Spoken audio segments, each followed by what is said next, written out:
this video might be a little bit choppy. I had a Zoom call for government compliance for one of my colleges, so that was a surprise to me. Had to jump on that.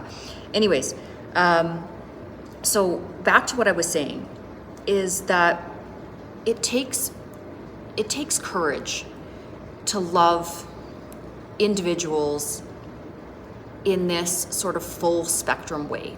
And this is something that if you are one of these sort of light bringers, I don't really know how else to put it, but if you just have this need within your soul to lift others up, to show them their light, to bring them a better version of how they could see themselves, it's exceptionally rare. It is a gift, and it's something that you shouldn't feel embarrassed about. You shouldn't feel that you are weird or lacking or too much in any way. However, the world may sometimes mirror those things back to you because, again, it can be triggering. Love to the unloved feels overwhelming. It's an energy that is scary because of that, that worry of the rug will get pulled out. We've all gone through feeling a lot for family members, for really good friends, for people that we've had romantic relationships with. And when you lose somebody, or if you lose somebody's energy, and it's kind of like that energetic rug gets pulled out from under you because you had this beautiful energy in your life and that beautiful energy is no longer there. And you're going to feel that. You're going to feel that loss throughout your body. I know I just went through losing my grandma, who was my best friend. And, energetically, the love that I had for this woman, just the way that she lit my soul up. Every time I saw her, she just was this glowing beacon of light, and I just couldn't get enough of her just glorious energy. And I always feared the day that I was going to wake up and not be able to call her, not be able to talk to her. And, it didn't matter what was going wrong in my world. My grandma was my biggest fan. She just had this way of just listening, but talking in such a high vibrational, unconditional, never critical way to me that brought me such peace. And when I lost that in the three-dimensional world, when I lost that peace, that unconditional love, it was like having a carpet ripped out from under me emotionally, because I knew I would never be able to touch that energy again in a three-dimensional. I wouldn't be able to hear her voice. I wouldn't be able to get her hugs. I wouldn't be able to have her calming, peaceful aspect to just ground me. And I think that this, in analyzing it, I think this is why love can be so scary to people, because when we open our hearts up and we love in this deep way that it does something to us, it heals something in us.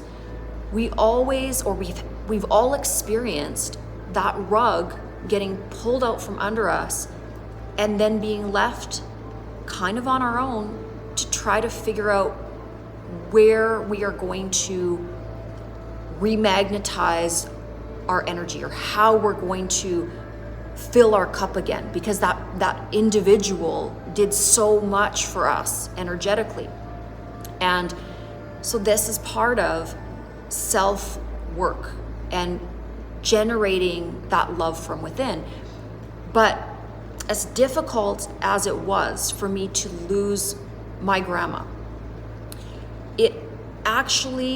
I actually utilized it to love more because of the depth of loss that I felt.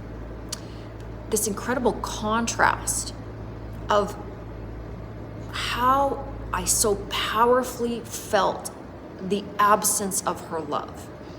I came to know the depth of my love for her even more. They say that distance makes the heart grow fonder. It's like I thought I could love her so much when she was here, and I did. But the way that I feel when I think about her now, it's like another layer of this love that we shared has been added. And instead of going into embitterment, or instead of closing my heart and feeling cold and feeling in this grief, I've just utilized this beautiful energy that I learned through my grandma. And now I'm in a very visceral, real, three-dimensional way sharing it.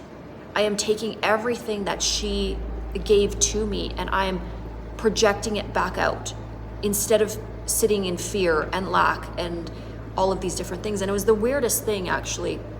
My grandma died on November 14th this past year.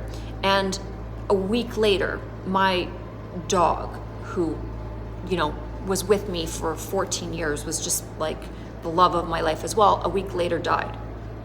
And it was actually really terrible. I had gone away for a pre-Christmas kind of event, and I was out of town, and my dog died. And actually, because it was a small town I was in, there was no veterinary services, so I had to, literally watch my favorite little puppy human die in front of my arms, and I had to carry her lifeless body back to the city that I reside in for 4 hours. It was overwhelming. It was right after losing my grandma a few weeks earlier, where again, I was the only person there with her in the hospice the night that she passed away. And somebody had brought over a book to me that following week. And it was the coolest confirmation for me of what I was sort of meant to do in this next journey, even moving through my grief. There was something kind of in one of the pages, and I looked to the page, and it was a book where it actually had the dates. So it read November 14th, which was the day of my grandma's death. And in that page was a picture of my dog that had just died. And on that page, it was talking about following your dreams and the Course in Miracles, which is a course that I was teaching here at the school, but I had kind of let it go. And I wasn't really going to pick it back up, and I wasn't going to do YouTube videos and all of these different things. But this powerful message hit me that this was a book that my grandma had meant to give to me 10 years earlier. So there was an inscription in the front of it of how much she loved me.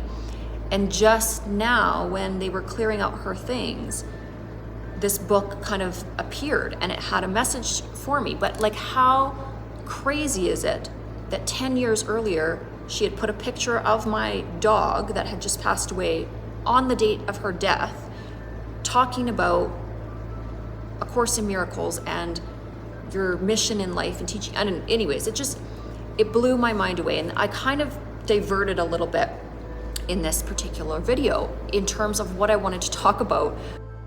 So I'm going to kind of wrap this up. But my message in this video is that it takes courage to love open-heartedly, without fear of rejection, without fear of being judged by the world. And this is sometimes a bit of a lonely path, to give yourself in the entirety of who you are to as many people as you can. And I mean, like, I'm not being, redundant here, and I don't mean physically give yourself. I just mean energetically to give yourself in this loving way to as many people as you can. But when the message is that when you do this, you are affecting change within the other, even if you don't understand that you are. You are showing them a version of the ultimate expression of how love should be. And if they reject it, that's okay. It is not a reflection of you. And if they reject it, know this as well, that you have catalyzed something within them. You have shown them a beautiful version of what love could look like. And even if you never see the reverberations of it, it's there. You can't undo giving that level of love to somebody. And another little story here, because again, this is something that I've taken the time to do for many, many students and young people and staff and just friends and family over the years. And I can't tell you how many times, 5 years, 10 years later, totally unexpectedly, I will get a letter or I'll get an email that said, you know what, I couldn't say this at the time, but you're the reason I didn't exit this world. I probably have 10 letters like that where people are getting, that deep in saying, you were the one person that when I was at rock bottom, saw me, loved me exactly as I was, and I was messy, I couldn't handle it, I was chaotic, but the fact that you were able to love me and give to me in a somewhat unbalanced way, because sometimes when people are in crisis, you have to love them in an unbalanced way. That's the only way to give that intensity of love. But what it did is, or what that kind of unconditional, intense love does, is it gives hope. It shows a broken world. It shows a person that is coming from a broken world that there is still goodness, that there is still light and love and hope in the world.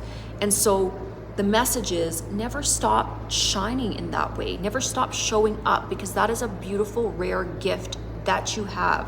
And don't let the sort of merry-go-round of people that you will meet, it's kind of the revolving door. If you are here to do this kind of spiritual, unconditional, loving work, it's likely that you are here to touch many lives. And part of that is this kind of revolving door kind of energy.